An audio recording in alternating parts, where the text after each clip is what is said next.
110,000 tons of concrete were used to build the Seattle Kingdome in 1976. Designed as a multi-purpose stadium, it acted as a concrete umbrella, protecting its occupants from the Pacific Northwest's notoriously fickle weather. The Kingdome became an exclamation point for downtown Seattle. And because of the concrete structure's durability, it was expected to stand the test of time.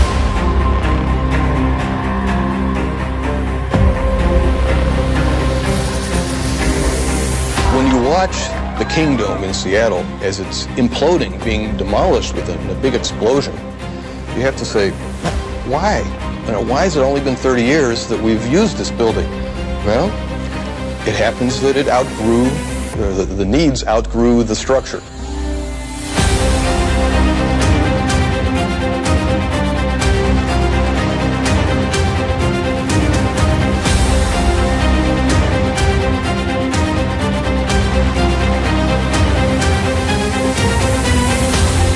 A controversial figure in the Seattle skyline, no one can deny that sports would not exist in Seattle if not for the Kingdome and everyone who made it happen. In this video, we'll cover the full history behind how sports finally came to the Emerald City, how Seattle's first sports team failed before their stadium had even broken ground, and why the stadium that brought everyone together nearly drove everyone out of town before being demolished after only a little over 2 decades of existence. My name is Lee Brees, and this is Modern Ruins, Episode 19.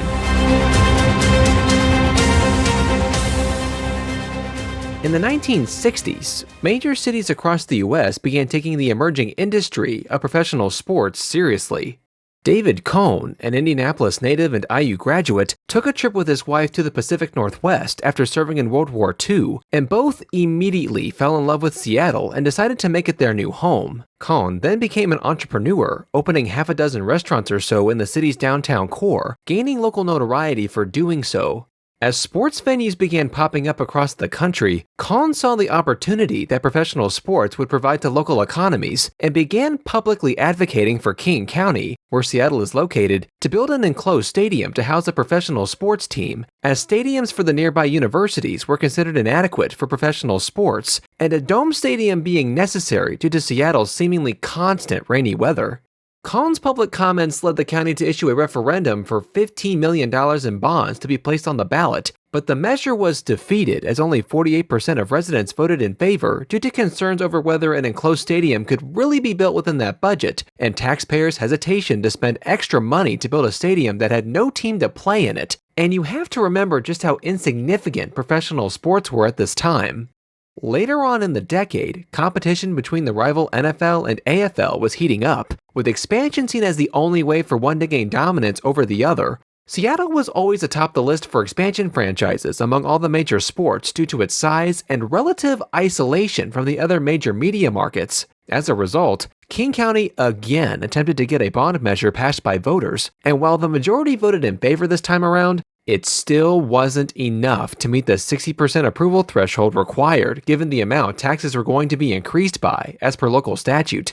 Once again, Seattle was attempting to build a venue for a team it didn't have, but franchise owners across the country were using the city as a pawn in their battles with their local municipalities, and Seattle residents were bound to wake up to a relocated sports franchise any day now, or at least that's what the newspapers would have you think. No owner was more vocal about his relocation threats than Charlie Finley of the Kansas City Athletics. Nicknamed Charlie O for the circus-like culture he imposed on the team, he had burned the lease agreement they had with Kansas City, stating that he would never move the team, being named the hero that saved baseball in Kansas City. Despite his heroics, unsatisfactory turnout by fans in the years following the move from Philadelphia led Charlie O to reveal who he really was: a fraud. In the fall of 1967, Finley finally got approval to relocate the ball club to Oakland, California after shopping Seattle and others. Both the relocation announcement and the local heartbreak lit a fire across the state of Missouri, the state senator, Stuart Symington, blasting him on Capitol Hill, saying that Oakland was the luckiest city since Hiroshima, and threatened to have baseball's antitrust exemption revoked, which led to a firestorm of expansion by the Major League to stomp out any potential for a rival league. This event arguably made Charlie O the franchise owner who had made the biggest impact on the professional sports landscape of any pro league in history who wasn't a founding member.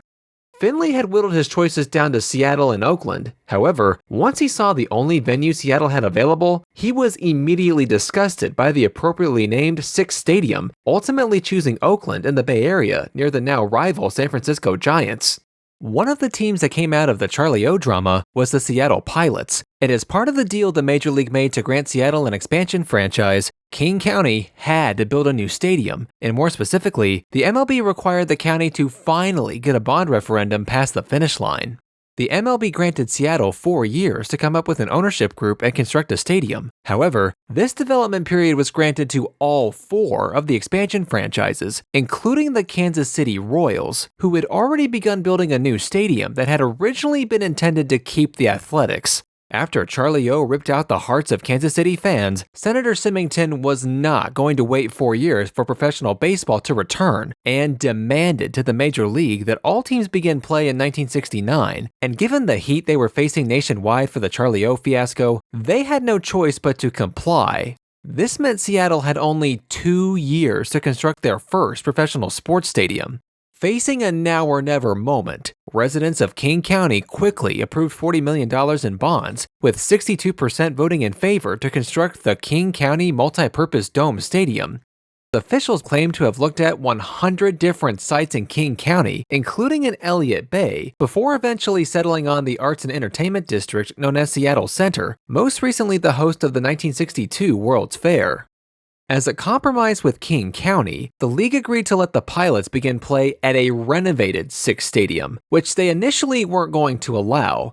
Despite being a renowned minor league venue, its lack of consistent updates since its opening in the 1930s and rushed, quote, renovation to add as many seats as possible led it to be quite distasteful for fans and consequently resulted in low attendance. By the end of the inaugural 1969 season of the Seattle Pilots, a disappointing 677,000 spectators in total for all 81 games that showed out, leaving its jumbled ownership group in a massive financial hole.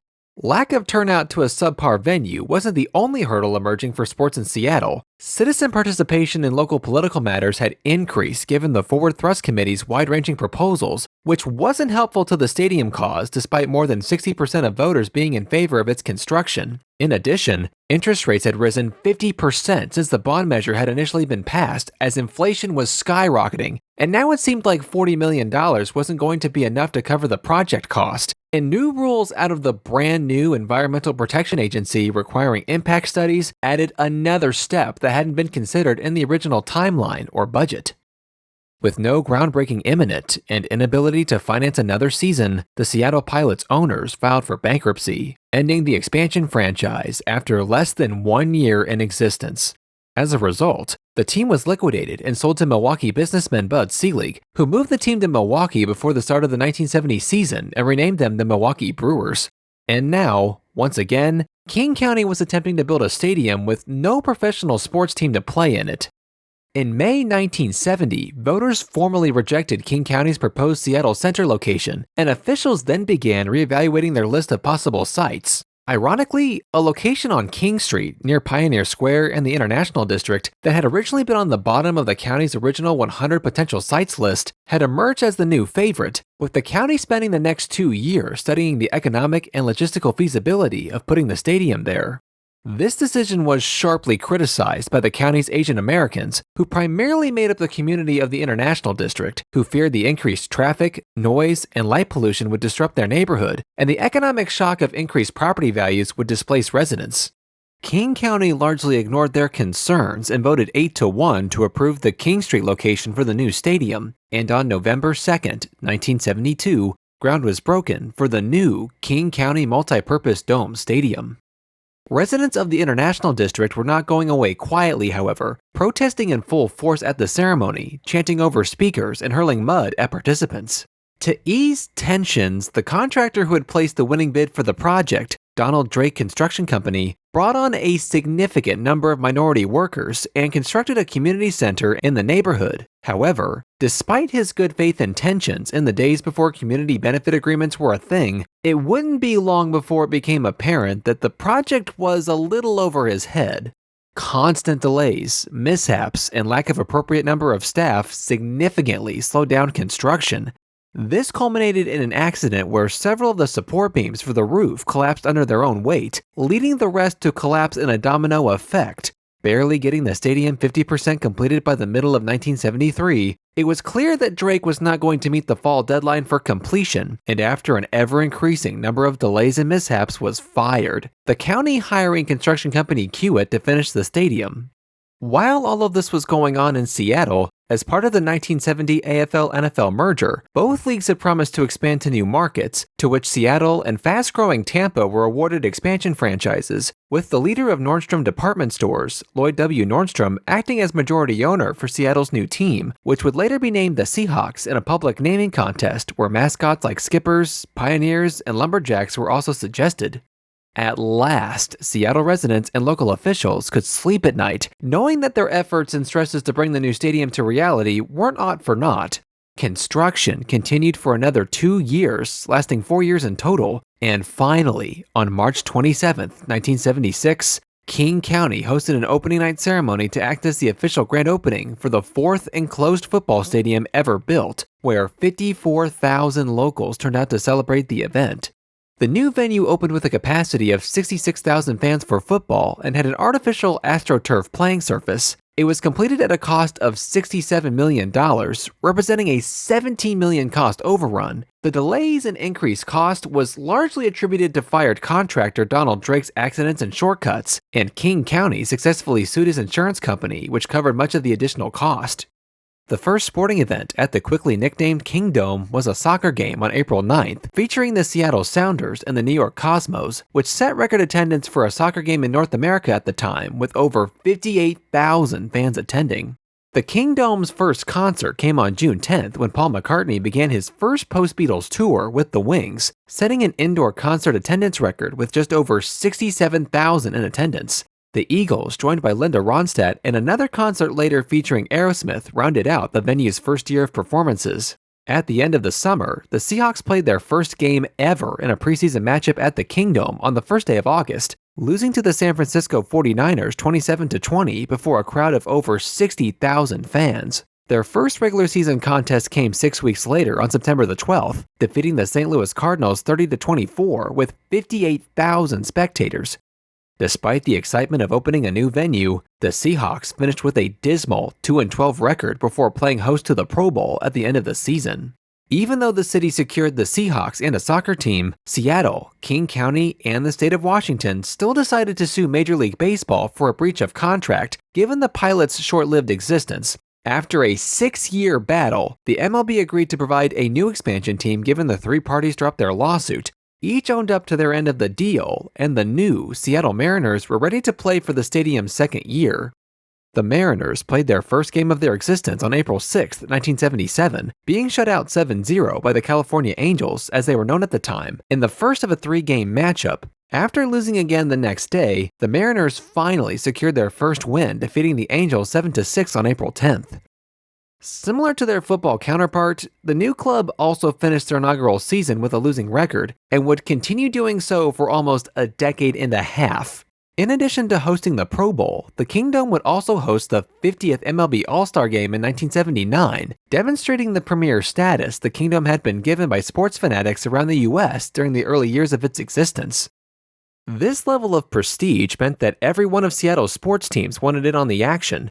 While all the drama around getting the stadium built was going on, the Supersonics of the NBA quietly came into existence, playing their inaugural season in 1967, becoming the city's first professional sports team in the modern era. We'll touch more on their history in subsequent videos, but in 1977, the team announced that they would be moving to the Kingdome beginning the following year after the city ignored their calls for expanding the Seattle Center Coliseum, the Sonics' original home. This move made the Kingdome one of the few venues in American history to be home to 4 separate professional sports teams at once. Initially, the move for the Supersonics proved to be a great success, as the venue quickly became known as one of the harshest playing environments in the NBA. After winning their first game at the Kingdome in an exhibition matchup against the Portland Trail Blazers, the Supersonics defeated the Chicago Bulls 104-86 on October 10, 1978, in front of a crowd of a little over 15,000 fans. Despite the poor performance of all their fellow tenants, the Supersonics would go on a tear in their first year in the stadium, finishing with a 52-30 record, securing the number 1 seed in the NBA playoffs, winning the semifinals and conference finals to secure the Kingdome's first championship games after only 2 years of existence. They would go on to defeat the Washington Bullets 4-1, securing to date the franchise's only NBA championship. The finals run would kick off what would ultimately prove to be the best decade of the venue. The season following their first championship, the Supersonics smashed the NBA record for average game attendance at nearly 22,000 fans per game, breaking their own record for most attended game in the playoffs, as attendance would top 40,000 spectators when playing at the Dome. Despite their success and clear need for the space, the Supersonics were third priority when it came to scheduling. When the Mariners were in town, the Sonics found themselves playing in a crowded Center Coliseum or Heck Edmundson Pavilion on the University of Washington's campus during the postseason. All of this despite the Mariners drawing fewer fans than their basketball counterpart, which at the time was the most attended sport at the Kingdome. This, as some would call disrespect, coupled with the inadequacies of a multi-purpose stadium, like lack of intimacy and poor sightlines, ultimately led the team to revive their push for renovations to Center Coliseum. The final blow being that by the end of their run at the stadium, the team's performance dwindled, with attendance during their final season collapsing down to 7,000 fans per game. The Supersonics would play their final contest at the Kingdome as a main tenant on April 7, 1985, losing 110-125 to the Phoenix Suns in front of only 5,600 spectators. However, the team would return when large crowds were expected, and the Kingdome hosted the NBA All-Star Game in 1987, in addition to hosting the NCAA Final Four in 1984, 1989, and 1995. By this point in the decade, the Seahawks had grown significantly in popularity, as they were coming off an appearance in the 1983 AFC Championship game despite finishing the regular season 9-7. The Seahawks sold out every single game in the 1980s, their sellout streak at the Kingdome lasting from 1979 until 1993. They finished the 1984 season 12-4, and by this point, the Kingdome had developed its reputation of being one of the loudest venues in sports. The Seahawks retiring the number 12 that season, as their fans had become collectively known as the 12th man, alluding to the impact fans have on football games and like to having another player on the field. Despite its reputation as one of the rowdiest venues in sports, the advantage that gave to the Supersonics and Seahawks failed to translate to the Mariners early on. For starters, the Kingdome was built as a football stadium that could be converted to host baseball games, with part of the field appearing hidden in certain sections of seating due to baseball not being an intended configuration. Foul territory was quite large, and some higher-level seats were a whopping 600 feet or more away from home plate. The large interior and hard materials contributed to the stadium's poor acoustics and was dreaded by PA announcers. All these negatives led pundits to nickname the Kingdome the Tomb or Puget Puke as a result, with baseball suffering the most from this effect as it was made worse by low attendance. The playing surface, which originally was AstroTurf, featured a carpet-like covering over 1.5 inches of rubber, which laid directly on the asphalt floor of the dome. While both baseball and football used the turf, baseball had dirt sliding pits, and various pieces were swapped out when converting back and forth between sports. This led to rips, pits, lumps, ridges, and a host of other defects that gave the Kingdome the reputation of having the worst playing surface in the country, and it was largely a factor in most player injuries over the course of the stadium's life.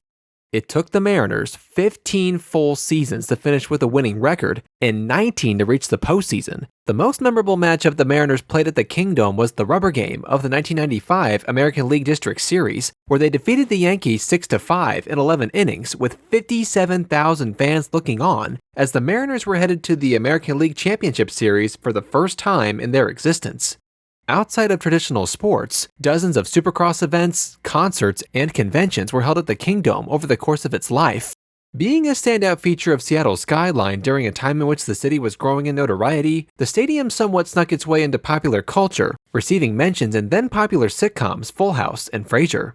The stadium is also enshrined in the lyrics of Foo Fighters' New Way Home and is prominently mentioned in Washington-born rapper Macklemore's 2011 song My Oh My, paying tribute to the Mariners' late announcer Dave Niehaus, with key moments in the stadium's history, including demolition, being shown in the song's music video. The Kingdome is also featured on the Seattle Circuit racetrack in the Gran Turismo racing games on PlayStation. That being somewhat ironic because the Mariners would eventually be bought by the president of Nintendo around the same time the Gran Turismo game became popular. More on that in a minute. By the time the 1980s were out, like much of pop culture at the time, the sentiment was that the best days of the Kingdome were behind it. Seattle had applied multiple times to host the Super Bowl, once being passed up by the new Metrodome in Minneapolis, but no amount of tax incentives could lure the NFL to the commonly foul-weather city, likely due to the Kingdome's increasing obsolescence and lack of amenities like luxury suites. The Seahawks did give Seattle residents optimism that the Kingdome may host a conference championship game, but instead, locals quickly found themselves fighting to keep their team.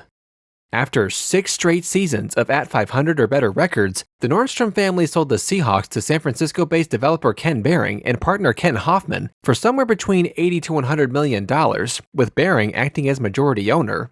By the mid-1990s, the Kingdome had begun losing favor with both remaining tenants and fans, and shortly after the Rams and Raiders both exited LA, Behring began spinning the tires on moving the Seahawks to Southern California due to failed renovation proposals, the team's unfavorable lease, and Seattle's support for a new baseball-only stadium and lack thereof for a football one, making Anaheim the team's official headquarters and moving into the Rams' former practice facility there, Behring stating publicly that the Kingdome was unsafe for use as it wasn't up to modern seismic building standards. Regardless of his reason, Behring failed to properly follow the relocation process. He didn't file for relocation with the NFL or find a viable way out of the Seahawks' lease at the Kingdome, and received relentless scrutiny from the league and fans for trying to move the team. Needless to say, the performance of the Seahawks on the field collapsed, and with the Supersonics and Sounders long gone, and the Mariners also performing poorly but receiving support publicly for a new stadium, the Kingdome was in a dark place, and maintenance and upkeep began falling behind. Even worse, given the stadium's somewhat rushed finish due to contractor Donald Drake's early mishaps, the Kingdome had been completed with a design flaw in its roof. From what I can understand, the stadium ceiling tiles doubled as both sound deadening and a form for the concrete roof. Without a proper moisture barrier between the two materials, the polyurethane insulation used on the roof itself, which had a coating to bond it to the concrete, would hold moisture that would eventually sink into the concrete and damage the acoustic ceiling tiles. This flaw was noticed quickly after opening, but repairs made the problem even worse. In 1994, Kingdome officials decided to replace the coating and first attempted sandblasting to remove it. When that failed, they tried pressure washing, which saturated surrounding ceiling tiles, which then collapsed into the Arena Bowl while the Mariners were practicing for a matchup against the Orioles that day. And so, only 30 minutes before the gates were to open for fans, stadium officials canceled the game and announced that the Kingdome was closed indefinitely for further repairs. Both the Mariners and Seahawks were forced to play at other venues while work was completed, and the event, which occurred in July, only fueled both teams' push for a new stadium, with Behring setting his sights on his impending relocation to Los Angeles. It wasn't until November that the Seahawks would be able to play true home games again, but the Kingdome, which at this point was 18 years old, had cost $51 million to fix, and even worse, 2 construction workers lost their lives in a crane accident while attempting the repair, angering residents as few thought the now outdated stadium was worth fixing at this point. The 1990s saw a major turning point in arena design that predominantly impacted the NBA during the decade. Large sections of sloped grandstands became out of favor as venues with tiered seating and dozens if not hundreds of high-end revenue-producing luxury suites became the new norm. For baseball and football, the lack of intentionality for one sport or the other led to undesirability by fans, and as professional sports was growing more popular by the day, franchise owners wanted fewer people to split revenue with. The Kingdome, which was regarded as a multi-purpose stadium, had limited suites, and at one point was home to 4 separate teams at once, was clearly not set up to succeed in this new era of sports, despite having not been around 2 full decades yet. In 1991, after years of blaming the stadium for poor attendance and team performance, Mariners owner and Indianapolis businessman Jeff Smulyan put the team up for sale, with Smulyan and the MLB agreeing to sell the team to Nintendo president Hiroshi Yamauchi on June 10, 1992, under the condition that the team would remain run by Americans. Yamauchi and his team then began building a coalition to lobby local officials for a new baseball-only stadium. However, there was one big issue standing in their way. The team sucked, and it always sucked. and no one from the city of Seattle was going to put public money into a new stadium for a team that people had frankly forgotten about. In 1993, Yamauchi brought back longtime Mariners president and Purdue graduate Chuck Armstrong, who had been with the team for 6 years before fellow Hoosier Smolian let him go, and the Mariners would go on to finish the 1993 season with a winning record. In the spring of 1994, Armstrong successfully lobbied King County executive Gary Locke to appoint a 28-person task force to assess where a new baseball stadium should be placed and how it should be funded. A year and a half later, the county placed a measure on the ballot that raised the sales tax in King County by 0.1% to raise funds for construction at the task force's recommendation. However, the measure was defeated by less than 1/5%. Despite the loss, a month later, the state legislature convened and passed a funding package that raised food and beverage taxes, added a ballpark admissions tax, a car rental surcharge, reapportioned part of the state's sales tax, and approved the sale of special license plates to fund the new baseball stadium. 1 year later, a site just south of the Kingdome was selected, and a groundbreaking ceremony took place on March 8, 1997, featuring Mariners star Ken Griffey Jr., and construction continued for the next 2 years.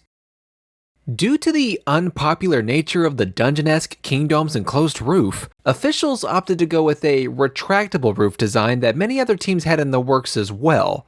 Due to the complex nature of the roof's construction, the stadium wasn't going to be ready by the beginning of the 1999 season, and instead, the Mariners begrudgingly agreed to play at the Kingdome until after the All-Star break. The Kingdome hosted its final baseball game on June 27, 1999. A sold-out crowd of over 56,000 fans paid witness to the event as the Mariners left the stadium with a 5-2 win over the Texas Rangers, and they began play at the new Safeco Field 3 weeks later. Now that the Mariners were out, Ken Behring alleged that the Seahawks were on their way out as well, but his lawyers were unable to find a way to break the lease at the Kingdome that would allow Behring to relocate the team before 2005. Also, seismologists discredited his claim that the Kingdome was unsafe in the event of an earthquake, with pundits questioning his logic of moving to Southern California if earthquakes were in fact his real concern.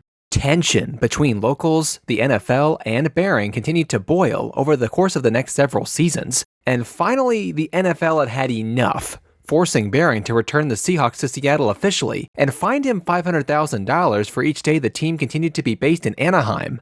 Despite this, the feeling at the time was that the hurdles were only slowing down the inevitable, and just like Seattle residents were waiting to wake up to an NFL team nearly every day in the 1960s and 70s, fans in Seattle in the 1990s were waiting to wake up without one. However, tension subsided when Behring consequently put the Seahawks on the market, leaving the challenge of rebuilding a franchise he fractured and building a new stadium to someone else. This didn't mean that fears the team would move went away, as fans remained restless until a local buyer who committed to keep the team in Seattle came forward. That's when Microsoft co-founder, owner of the Portland Trailblazers, and Seattle resident Paul Allen stepped up. Allen wasn't originally a football fan and hadn't sought out owning an NFL team before, but was more or less nominated by the business community to purchase the team in order to save Seattle. He agreed to volunteer as tribute under the condition that the state pass a referendum to pay for a new, football-only stadium, with Allen covering the cost of the special election. This was especially dicey given that residents of Eastern Washington were likely to be in fierce opposition to paying for a rich guy's stadium hundreds of miles away in a place they seldomly visit. But Allen committed to cover all cost overruns for the project and vowed that the stadium would be both for the Seahawks and a new soccer team. Even with these consolations, residents sued the state, citing the illegality of someone paying for an election in which they seek to benefit from. The lawsuit was left unresolved before the referendum was voted on, but the Washington Supreme Court eventually upheld a lower court decision that ruled the state legislature acted in the public's best interest. Nonetheless, facing a now or never moment just like in 1968, 29 years prior, Washington voters approved the new stadium referendum with 51% voting in favor statewide and 60% voting in favor in the Seattle metropolitan area. The referendum authorized $300 million for the estimated $430 million project. The money would be spent on a new stadium, a new exhibition center, and parking garage. The public's contribution would come from the state lottery, taxes on the facility's admissions and parking, sales tax credits and deferrals, and an 8-year extension of the 2% tax on hotel rooms in King County. Groundbreaking for the new football stadium took place on September 28, 1998, and construction continued for the next 4 years. Given the Kingdome's obsolescence, officials chose to build the new stadium on the same site, requiring the Seahawks to temporarily relocate while the Kingdome was demolished and the new stadium completed. They would play at the Kingdome through the end of the 1999 NFL season, where they battled to a 9-7 record, winning the AFC West. The final football game, and therefore final event, held at the near 24-year-old Kingdome took place on January 9, 2000, the Seahawks losing to the Dan Marino and Jimmy Johnson-led Miami Dolphins 20-17 in what was the Seahawks' first home postseason loss. Consequently, they finished 101-83 at the Kingdome, winning 55% of their games, including a now 2-1 postseason record. Immediately following the game, demolition began, the Kingdome being stripped of all its seats and interior fixtures. A little over a month later, in the morning hours of March 26, 2000 at 8:30 a.m., the Kingdome was imploded. At the age of 23 years and 364 days old, it marked the end of what was a transformative venue in the history of Seattle. The implosion was covered live on ESPN and was later featured in the Modern Marvel show on the History Channel on cable. At the time, the Kingdome held the record for the largest building by volume ever to be imploded, as it was the first enclosed stadium to be demolished via said method.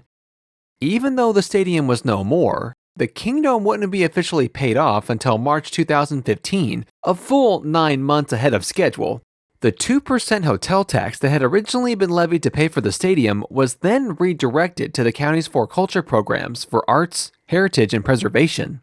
The Seahawks then moved to Husky Stadium on the University of Washington's campus for the next 2 seasons, losing their first contest at the new Seahawks Stadium on August 11, 2002 to the Indianapolis Colts 28-10 in a preseason matchup. The Kingdome may be one of the only stadiums we ever cover that never hosted the Super Bowl, but I think its significance, like most venues across the country, is really to the local community and what it meant for its culture and economic development. It has no short of controversy, and can you really credit the venue for bringing sports to Seattle when it was also the reason why sports almost left? The fact that Washington native Colin Cowherd mentions the Kingdome on his show so much, to me perfectly explains the relationship we have with sports, and how the places we build that relationship remain special to us long after they're gone. And if YouTube comments are any indicator, the Kingdome is still an incredibly special venue despite being demolished nearly 2.5 decades ago and largely hated during its life. With that being said, if you're not from Seattle, hopefully there's still a history lesson or two about this time in sports stadiums to take away. A time I think we're all okay with leaving behind.